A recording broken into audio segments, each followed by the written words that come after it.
Naku po mga kababayan, grabe ito, breaking news! So ito mga kababayan, no, President Ferdinand Marcos Jr. chooses daw po is Department of Justice Secretary Jesus Crispin Boying Rimulya as the new ombudsman po mga kababayan. He will serve for a term of 7 years. Grabe ito, or until 2032.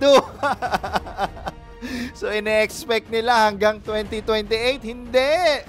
Hanggang 2032, grabe. Bagay na bagay ito kay Secretary Rimulya or sa ating bagong pong ombudsman, no, si Boying Rimulya, kung saan siya po isang matalino, matapang, at syempre po mabilis umaksyon. Kaya po iyak dito ang mga DDS kung saan kinakatakutan si Boying Rimulya. Hindi magtatagumpay ang mga DDS script dito. So pakinggan nyo po ito. Ba't pa si Boying? Patay tayong lahat, maniwala kayo. Oo. Si Boying naman dapat he should have the delicacy na wag na. Kasi wala naman pong naging ombudsman na politiko Oh, di ba po mga kababayan? So, ang ating Pangulong Bongbong Marcos, syempre po, nagmamadali na po yan para sa mga corruption na yan diyan po sa gobyerno. Lalo na po yung flood control. So, flood control pa lang po, no, ang kanila pong iniimbestigahan at syempre po, kakasuhan po yan or sa lalong madaling panahon.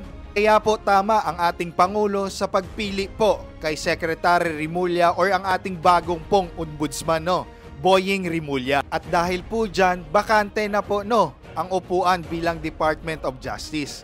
Kayo po mga kababayan, sino ang pipiliin nyo? Ang kasunod po na DOJ Secretary po. So, pwede kaya si Attorney Claire? So, here sa post po ni Attorney Jesus Falsis, sabi dito, now that the DOJ Secretary daw position is vacant. So, I nominate daw po Attorney Claire Castro to be the next DOJ Secretary. So, this will give the DDS a 1-2 punch daw po. Heart attack combo. So, atake sa puso ito. Ba't pa si Boying? Patay tayong lahat, maniwala kayo. Boxing round, okay? 121 goes to Boying Rimulya and Bongbong Marcos. Ang sabi po dyan. Ano ang counter moves daw po na meron ang Team DDS? Ba't pa si Boying? Patay tayong lahat, maniwala kayo. Grabe mga kababayan, kaya exciting talaga ito. Dahil po sa bigat at laki po ng problema ng ating bansa, lalo na po sa corruption.